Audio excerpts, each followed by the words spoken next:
Hello dear everyone, कैसे हो सब? बिल्कुल ठीक ठाक। तो देखिए, क्लास 12 के रिजल्ट का ऑब्जेक्टिव क्राइटेरिया आ चुका है और जैसा कि आप सभी जानते हो बच्चों कि सारे बच्चे खुश नहीं हैं इस ऑब्जेक्टिव क्राइटेरिया से। उन्हें लग रहा है कि ये सही नहीं हुआ, क्लास 10 11 का क्राइटेरिया में लेना अच्छी बात नहीं है।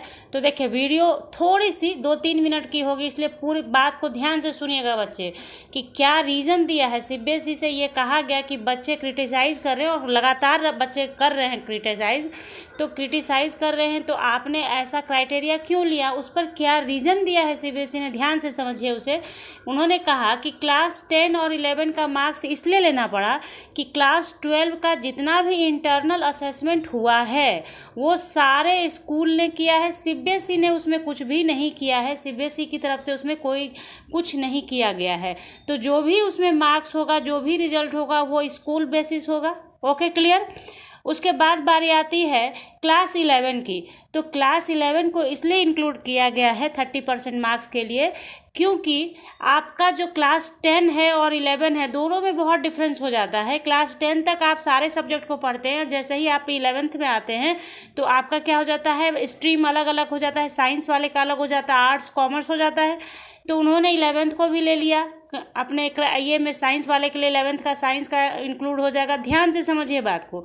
कॉमर्स वाले के लिए कॉमर्स का 11th का मार्क्स जुटेगा और आपका आर्ट्स वाले का आर्ट्स का जुड़ेगा, हिस्ट्री सिविक ज्योग्राफी का जुड़ेगा। बात आ गई समझ में। और 10th को इसलिए लिया गया है बच्चों, ध्यान से आप भी पढ़िए, आप लोग पढ़े लिखे बच्चे हैं, ध्यान से समझिए इस चीज़ को कि class 10 board exam were held under normal circumstances. जो बैच का भी रिजल्ट होने जा रहा है उस बैच ने क्लास 10 का एग्ज़ाम नॉर्मल सर्कमस्टांसेस में दिया है और जिसे सीबीएसई ने ही लिया है, ठीक है। And the result may be considered as measure of students ability and 30% of weightage is given to the average theory marks of 3 best performing subject। बात आई आपके समझ में?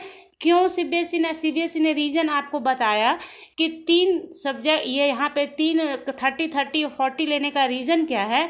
और देखिए, सीबीएसई बार बार कह रही है कि क्लास 12 का प्रैक्टिकल का एग्ज़ाम जो स्कूल वाले देंगे आपको, वो एज इट इज़, उसमें कोई मॉडर्नाइजेशन स्टैंडर्डाइजेशन नहीं किया जाएगा, किसी तरह का कुछ भी फेरबदल करने की ज़रूरत नहीं है। अगर 30 आउट ऑफ 30 कोई दे देते हैं तो 30 आउट ऑफ 30 भी चढ़ा दिया जाएगा। तो यहाँ पे मैंने आपको समझाने की कोशिश की। अगर आपको कहीं पे कोई कन्फ्यूज़न रहता है बच्चों, कमेंट कीजिए ताकि उस कमेंट के माध्यम से आपकी परेशानी को मैं दूर कर सकूं, क्योंकि बच्चे बहुत पैनिक हो जाते हैं आपकी समझ में जितना आता है। तो ये क्राइटेरिया इस हिसाब से निकाला गया है। आपकी जो भी राय हो उसे कमेंट सेक्शन में ज़रूर बताएं ताकि आगे का क्या होना है रास्ता वो समझ में आए।